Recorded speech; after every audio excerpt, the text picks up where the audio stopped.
Today we're going to be talking about planning issues and implementation for quality programs within the family child care realm, which I often abbreviate to FCC, but this would also be called in-home daycare, family daycare, and other things like that. So I'm going to refer the rest of this slideshow to FCC, which is Family Child Care. And these programs regularly provide care, protection, and supervision for children within the caregiver's home. And they also typically provide lower cost care, and they accommodate siblings of different ages, and also can typically provide for more diverse schedules of some working families. For example, my husband works in a lab, a medical lab, and him and his other coworkers, they typically start their shift between 5 and 6. And so for us, I don't have to be in for work later, so that works well. But for one of his coworkers, it was kind of a struggle for her to find care for her child starting at 5 in the morning so she could get to work by 5:30. And she finally found an in-home daycare that will take her. And then in 2 years, when she starts going to public school, she'll still drop her off in the morning, and the daycare provider will drop her off in the afternoon. So they can accommodate these diverse schedules, and then it's also really nice because you can do siblings of different ages. A lot of times if you had an early Head Start and then another Head Start, they might not be in the same program or at the same location, so you might have to take children to multiple sites. So this can be really helpful as well. And then, as in my previous PowerPoints, I've linked to this Childcare Aware, which is an organization that kind of talks about costs of programs. And as I've said before, in-home programs are usually significantly cheaper for infant care. It's almost $4,000 less a year. And then it costs about $9,000 for an out-of-home program for children over the age of 3, and then it's only a little less than $8,000 for family child care. So there's a lot of children with single working parents and working parents who need care, and FCC is one of the ways that we can accommodate for families. In the textbook, they talk about this, but I wanted to link to it as well because I think this really clearly showed the advantages and disadvantages of providing care in your own home, because this is going to be a really different workplace than some of the other things that we talk about in this course. It could just be you providing care, or it could be an operator licensee providing with one other aide or teacher. So there are some advantages, and unfortunately, I knew 2 people who are running really quality program, one of whom has retired, and the other who has moved her licensed home out of the county. She's like in Bakersfield now. So I don't have any of my old contacts, but I used to see them quite regularly, and they both started because they wanted to provide care for their own children during their infancy, toddlerhood, and well into early elementary school. They were providing in-home care. And then they also liked the continuity of care, so they got to be with their own children through school age.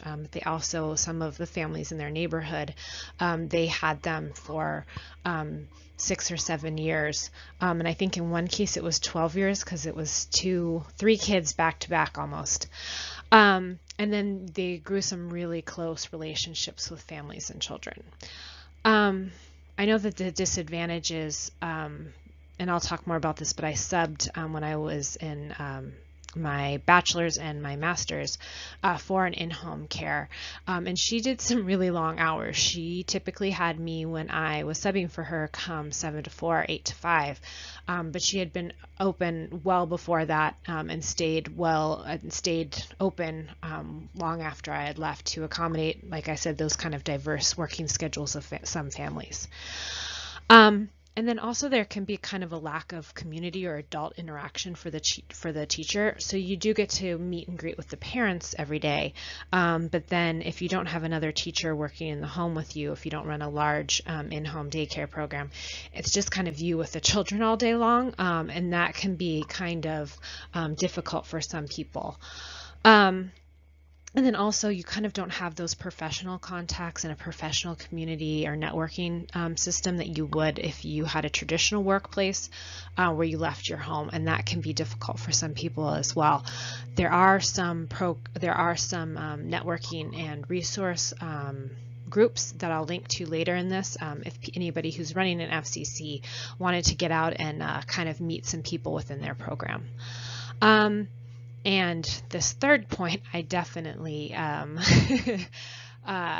sympathize with this one. Your home is your work environment. I'm a part-time faculty for Palomar, so I typically work out of a desk at my own house. And so sometimes it's nice to be able to sit in your sweats and work at your computer, but other times when it's your work environment, it can kind of seem like your work day is never really done.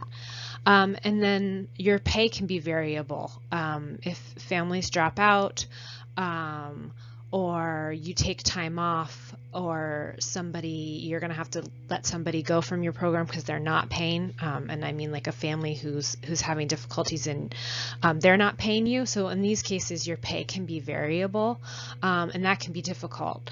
If you were an employee of a traditional preschool, the director is going to have to face the implications of low enrollment, but for just a teacher, you are still going to get paid your hourly rate for the most part, and you don't have to care that you only have 10 students in your classroom and not 12. So that's where the buck kind of ends with you as far as pay. But I did want to just link to these advantages and disadvantages because there are huge advantages, and then there's some challenges to working within this environment that's a little bit different than we've talked about before.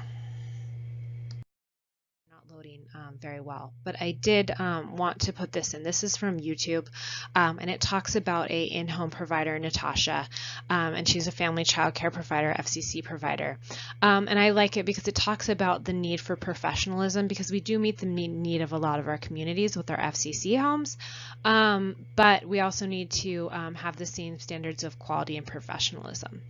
I'd really like to link to some community care Title 22 licensing videos, but for whatever reason, because it's the state most likely, they're not letting me post this in my PowerPoints.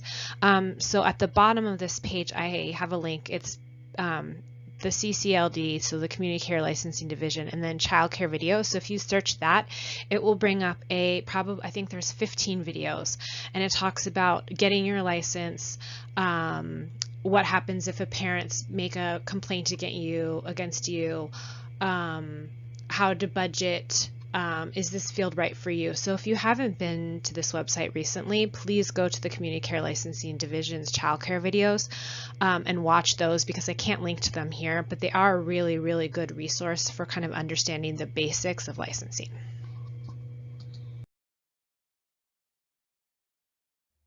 So in all of our programs, we kind of have a bit of mixed age.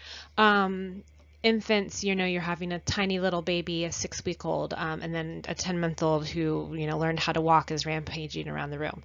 So we have mixed ages and those kind of ideas, but really when it comes to family child care, we have huge mixed age groups, and this can be kind of a challenge to provide developmentally appropriate care throughout the day for all of these age groups.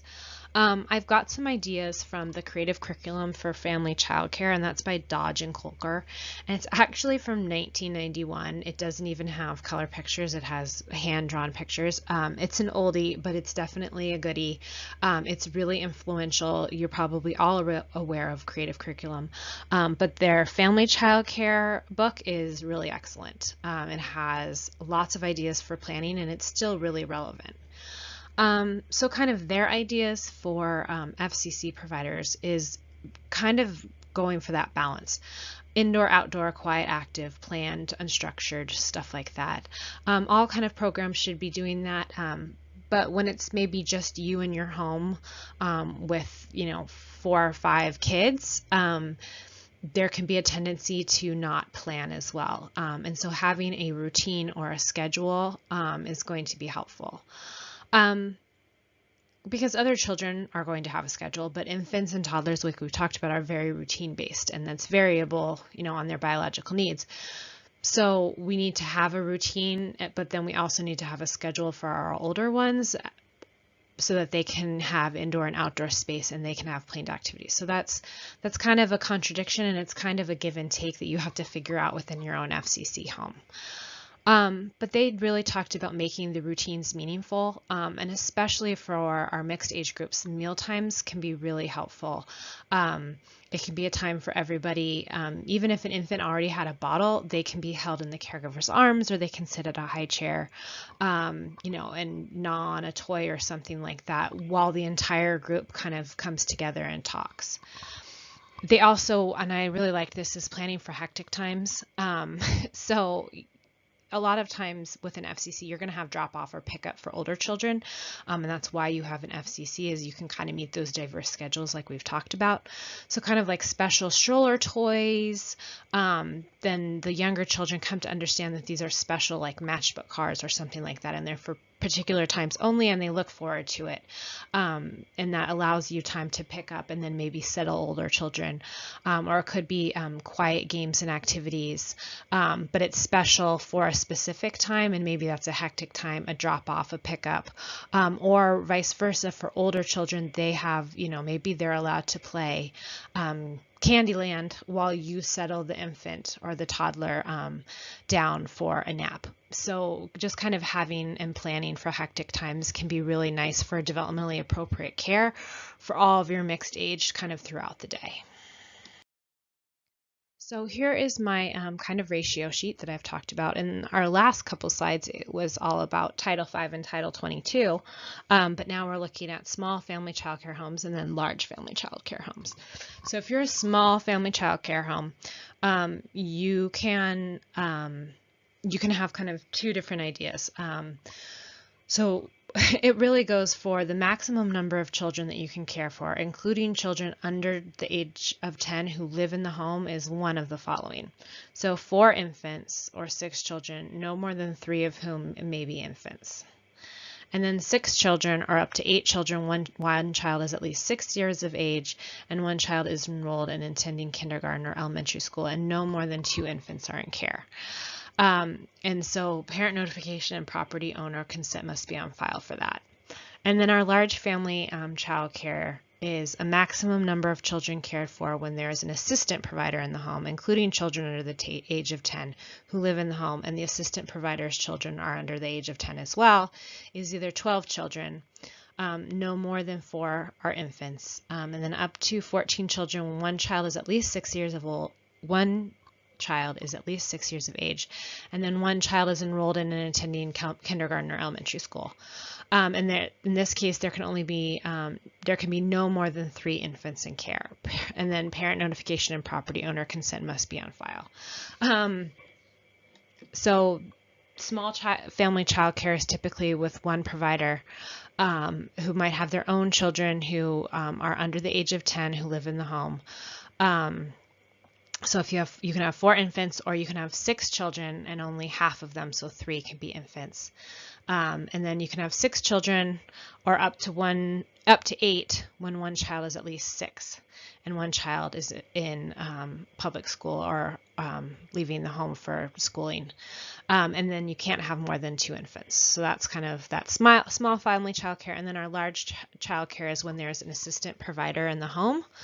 And that's the same thing about the 10-year-old, but you can have a group of 12 with no more than 4 infants, or you can have 14 when one child is at least 6 and then one child is going to school. But in this case, you can have no more than 3 infants in that kind of program. And the one that I subbed in as a student was a 12 children, no more than 4. So then she had 4 infants, and then she had a teacher assistant, and that's who I typically subbed for. And then when I was subbing for her, again, I had my site supervisor permit and I had just graduated from university, my bachelor's, and she went on maternity leave, and I covered for her as the site supervisor, kind of the teacher for that, for 2 weeks while she took a short maternity leave. So as a sub for this family childcare, she was on maternity leave, and then other times I would sub for her teaching assistant. Typically, though, she took vacations a week in Christmas time and then 2 weeks during the summer, and she had a clear written plan that she had the parents sign, and that told them when sickness or injury or vacations were going to happen, and that was very clear for the parents. So if an injury or an emergency or an illness was to come up, that she would have to close, and then when her vacations were. So, parents still might be angry, but at least it's been clearly communicated and signed by the parents. And then as far as substitutes as well, the licensing requirement is that a licensee shall be present in the home and ensure that children are supervised. A substitute adult may care for the children up to 20% of the time. And if it's only you, you have to have a plan in case of injury or illness or emergency, and that's why this woman who was running her own FCC home considered me. I was a student. I could be on an as-needed basis, and then there's temps and substituting employment agencies as well that you could contract with. And then you could also consider mildly ill care for children who are too sick to attend, either your own children, if that was something that an FCC provider wanted to do, or as a reference for children in the program, if they get sick and you're not going to let them into the program, maybe having somewhere that you could refer them to. And that would kind of work for all centers and FCC homes. So communicating with families, and this kind of FCC is great because you kind of develop informal relationships for years if you're providing mixed age groupings, you have continuity of care. But at the end of the day, it still is a business arrangement, and you are providing a service of childcare for a fee. So strong written policies that are communicated clearly are really necessary. So for substituting, when you will be off, why you might need to be off, and then any arrangements that parents could take might be part of your written policy, your sick policy, and your vacation policy. And then you might need written approval for small and large family homes depending on ratios. And the creative curriculum for FCCs has a really great section on communicating with families and the need for clear policies. And that's why there's an FCC component of this class, is because you might have an untraditional workplace and that you might be the only person, or you and a teaching assistant, but the policies and procedures for exclusion of children, what to do if fees are not paid by the parents, those types of things are still going to apply to you, even though you might have a more informal relationship with your families. So first, some ideas about environment and space planning. First, your license for your home with community care licensing cannot be transferred to another location or to another person. It's for you and your home at a particular physical location. If you were to move, you would have to get another license. If you might sell the program to somebody else, but they would then have to get another license. So you are also providing furnishing, toys, and activities for typically mixed age care. And almost all programs provide mixed age care. I've actually never worked in or seen a program that was just infant care. I know that they exist, but I personally haven't seen it. So you could have a decade worth of ages and stages that you have to provide toys for. If you have a child who's 9, and then you have 3 infants, then that's a decade worth of ages and stages, toys, space, and you have to provide flexibility for. And then there are some infant considerations from licensing that you would look up, like each child needs to have their own crib, each infant needs to have their own crib, and then car seats and parents providing car seats and stuff like that. So outdoor space as well is a concern, because children need to be able to go outside. They need to develop their motor skills, and then in all their other domains. So outdoor play needs to be provided at least daily, but the best practice and current research kind of indicates twice daily, once in the morning and once in the afternoon. So within an FCC space, it's going to vary really widely. If you might have a backyard and then you're following licensing requirements for security, or if you have a pool or something like that, there might be a nearby park, or there might be open space, grassy areas where you can go play. So some logistical concerns, again, from the creative curriculum, is if you need to leave your home, the parents are providing car seats or strollers, or anything that you would need for safe transportation. Obviously, car seats are the most important. And if you are doing mixed age grouping infants through preschool or young school age, then you need to kind of encourage your tots and preschoolers to have some self-help skills, putting on their own jackets and shoes, having storage for those at their level so they can put it away and pick it up. And then planning for your age groups. So if you do have to go to a playground, or you're in your own secured backyard, how infants can play on a blanket, or in a open pack and play, or have books and music and bubbles while you're safely watching and supervising preschoolers on a tricycle, or a school-age child doing hopscotch or jump rope. So there's a lot of different things that you're kind of have to kind of plan for within your age group, and ideally that would be part of your lesson planning. And then in your own backyard, you do have a little bit of flexibility. So you can do gardening, water, sand, there's small equipment, music and movement. So that's kind of the plus and the advantages of FCC, is it's your own backyard. So you have a little bit more flexibility with the types of things that you want to provide. And I have FCC home for a family, for a woman who retired recently. She had a really gorgeous garden, and the children were out there every day with her. They were growing squash and tomatoes and pumpkins in the fall. I mean, and like giant pumpkins and squash. It was really amazing. And that was something, she actually had a waiting list because she was an established program, and parents had seen how wonderfully she worked with the children, and then also how beautifully she had planned her home space. So safety is a significant issue for all programs, but FCCs have their own advantages and disadvantages. So this is your home, so you're going to have things like guns, pools, lawnmowers, things like that that you use regularly because it's your home, but then need to be put away, stored carefully, and be locked because it, during business hours, is your place of work. So a safety checklist is really important for all programs, and that's why it's going to be your weekly assignment. So you are doing this safety checklist for whatever program you are running or want to be running. It can be for an FCC, it can be for your school age program, your preschool, or your infant toddler. It can be general, or it can be program specific. So a general would be like outlet covers for all the outlets, and a specific would be a cleared, secured fence around your swimming pool. So you're really just looking at the specific program you want to run, you are running, or sometime in the future you think you might get into this. So what issues do you need to be aware of?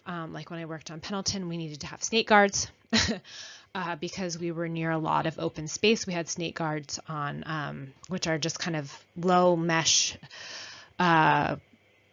wiring, I would say, that's on a fence that goes down into the ground a little bit, and then it goes up about 3 feet, and it's safe for all the children, but it just wouldn't let a snake slither in through like a chain link fence.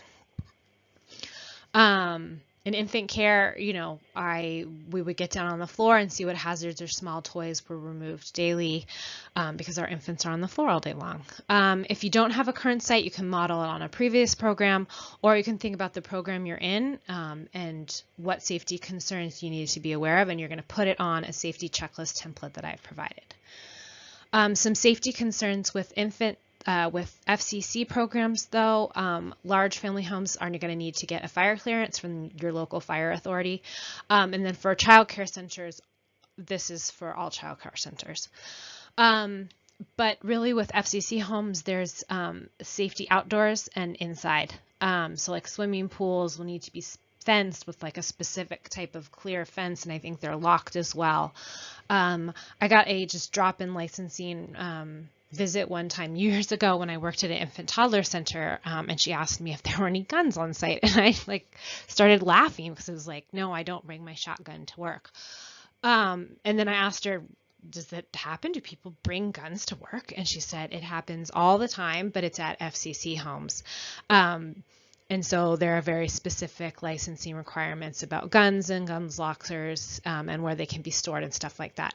So you need to know the licensing regulations about storage of materials and equipment, and then having strong safety checklists for all programs is really a must. So there are health concerns for any classroom: hand washing, diapering, cleaning, sanitizing, and we've talked about that in the last 2 weeks. But then there are some health concerns specific to FCC programs, and some of them are unusual because you have to communicate them to the people within your own family: your husbands, partners, spouses, and then children, aunts, uncles, whoever kind of lives in your home. So there should be no smoking during hours of operation. I would say best practice is to have no smokers within the home. That's a lingering smell. It stains your walls. And then people who are walking in, if somebody just stopped smoking 10 minutes before you're welcoming children, that smell is still going to be within the house. And then there are licensing requirements for food preparation and storage within your own home kitchen. How do you prepare food? How is it separated from your own food? And then how do you communicate that to your own family members so they're not eating the food of your program? And then also, if your own child is sick, is your partner or the dad going to stay home and be isolated upstairs or in another classroom? Are you going to be off and have a day of no children, which is a day of no pay and potentially upset parents? Or is there mildly ill care? So these are all types of health concerns that you need to communicate, not only to parents but also to the people in your own family members, so that you have a clear policy and procedures with the people who you live with. So we're going to talk a little bit about transporting children, and this is typically a concern for FCCs and school-age programs, but all centers might transport children to field trips or something like that. So if you are transporting children, your driver needs to have a California license. They need to have insurance on that vehicle, and they need to have registration on that vehicle, and then you need to have appropriate car seats or booster seats for children up to 8 or who are under 4 feet 9 inches. And then you need to be aware of the type of vehicle you bought or are going to buy. A bigger passenger van might need a different license. And then no smoking in the car. Licensing regulations are, while children in the car, a best quality practice would be no smoking in your house or in your car. Full stop. You could do that outside. We want to just minimize the risk of secondhand smoke and lingering kind of smoke smells, which would put off parents. What to bring no matter what if you're walking to the center to pick up the children, because I've run programs like that where we picked up our kindergarten and first grade students. It was like less than a quarter mile. It was basically across the street. So we would walk, do roll call, come back, do roll call again. So what you need to bring if you're walking or you're in a vehicle is some kind of contact information for the children, along with your cell phone, medical authorization forms, and then any kind of necessary medicine like an EpiPen for a highly allergic children. They need to have that wherever they go, and then some kind of first aid kit. A couple weeks ago when I was picking up my daughters from our public school at kindergarten, there's a large center that has a passenger vehicle van, and she was getting all the kindergartners up, and it looked like somebody was missing. She hailed the kindergarten teacher, and then the kindergarten teacher and her had a conversation. Then she whipped out her cell phone, flipped through her binder, made a phone call, and then was able to leave after that. I would probably guess that somebody went home sick or had left early, and the teacher was just calling to make sure that she didn't need to pick up the child. So having on hand your cell phone so you can call your center and call any parents for the children is going to be really necessary. That past program that I was talking about, where we walked, and it was a really short walk, but one day a child had a real challenging behavior moment, and one of the teachers just got in her cell phone and called me, and I kind of ran down the street and helped them with some challenging behavior. So it's important that you're able to contact your program while you're out and about, and contact the parents while you're out and about. So that's what's really important with transportation. So for clearances and liability, FCC has kind of their own unusual liability and clearances in that the applicant, so whoever wants the license, and then any adults who are living in her home must obtain a California criminal record clearance.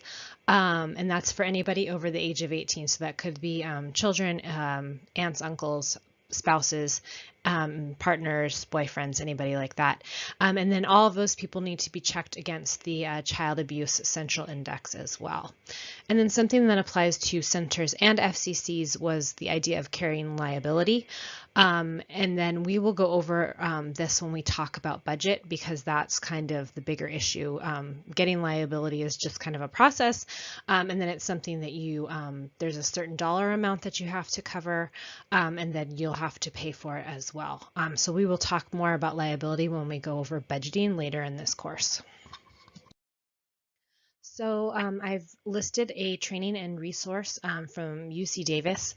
It provides a lot of support, and I talked in one of the first slides about difficulties with networking and adult contact with other people and maintaining professional standards. And this UC Davis website has great free trainings, and they do provide some support because it's all about holding ourselves to kind of that higher level of professionalism, and they help with this. And then I wanted to link to some additional training requirements about health training, CPR and first aid. And then there is a new child abuse training requirement.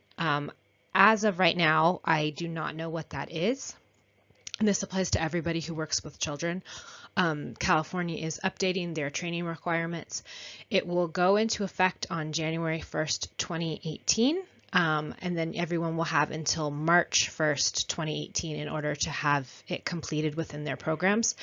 As of 2 weeks ago, when I had emailed the state again, they had not released what those training requirements are. I will update everybody as soon as I know what they are, and then child abuse training will be one of our last weeks of this program, and then hopefully they've released it by then. So in conclusion, being an FCC provider is really rewarding. It provides for your family's own needs, which is typically the need to be home and taking care of the children in your life. And then it also fulfills a community need of taking in children whose parents need to work, often at a lower cost, and providing diverse schedules.